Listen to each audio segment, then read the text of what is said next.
सीधी जिला से दिल दहला देने वाली वारदात सामने आई है। सिटी कोतवाली थाना अंतर्गत पड़निया गांव में एक मां ने अपनी 2 साल की बेटी की चाकू से गोद कर हत्या कर दी। वहीं जमीन पर बहे खून से दीवार पर सुसाइड नोट लिखा।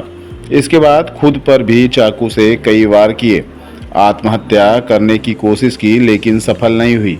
सुबह जब पुलिस कमरे में पहुंची तो बच्ची मृत हालत में पलंग पर मिली। वहीं महिला घायल हालत पर जमीन पर पड़ी मिली। महिला को गंभीर हालत में जिला अस्पताल भेजा गया। वहां से फिर संजय गांधी अस्पताल रेफर कर दिया गया।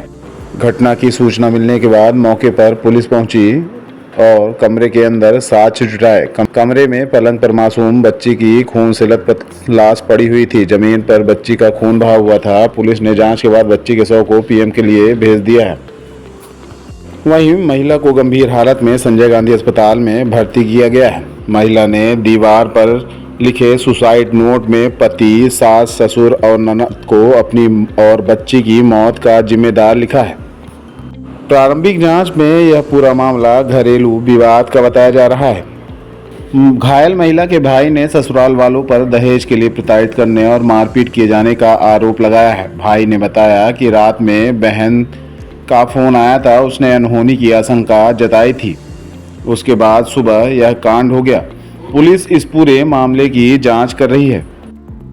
ये आज थाना कोतवाली के अंतर्गत पड़निया टोला में एक किराए के मकान में एक बच्ची 2 वर्ष की है, मृत अवस्था में मिली थी।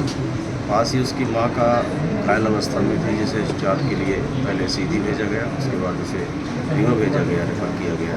लेकिन स्वस्थ अभी इलाज के दौरान इलाज चल रहा है उसका। मौके पर मृत हालत में बच्ची मिली है। हम उसके संबंध में मर्ग कायम करके जांच कर रहे हैं। जैसी भी जो स्थिति होगी उसके अनुसार आगे कार्रवाई की जाएगी।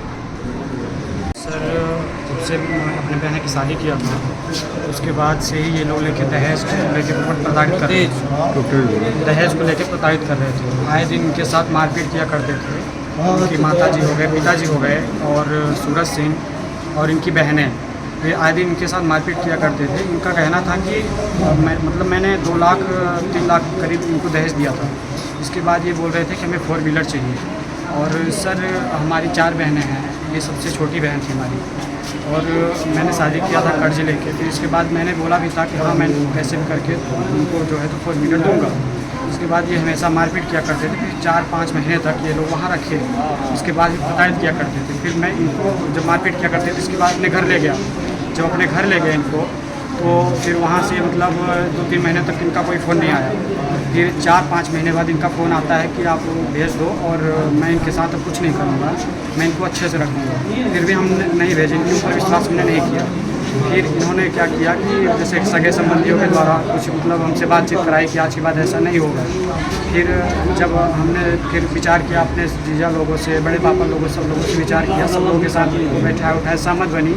फिर उनको विदा किए लगभग 1.5 साल मतलब 1.5 महीने से ऊपर ही हो गए। इसके बाद फिर ये लोग घर ले गए। घर ले जाने के बाद फिर वही मतलब चालू हो गया। फिर इसके बाद हमने बोला कि भाई अगर सास ससुर से अगर उनका नहीं बन रहा है तो आप इनको अपने पास रखिए। भाई मैंने शादी किया, आप लोग आप अपने पास रखिए।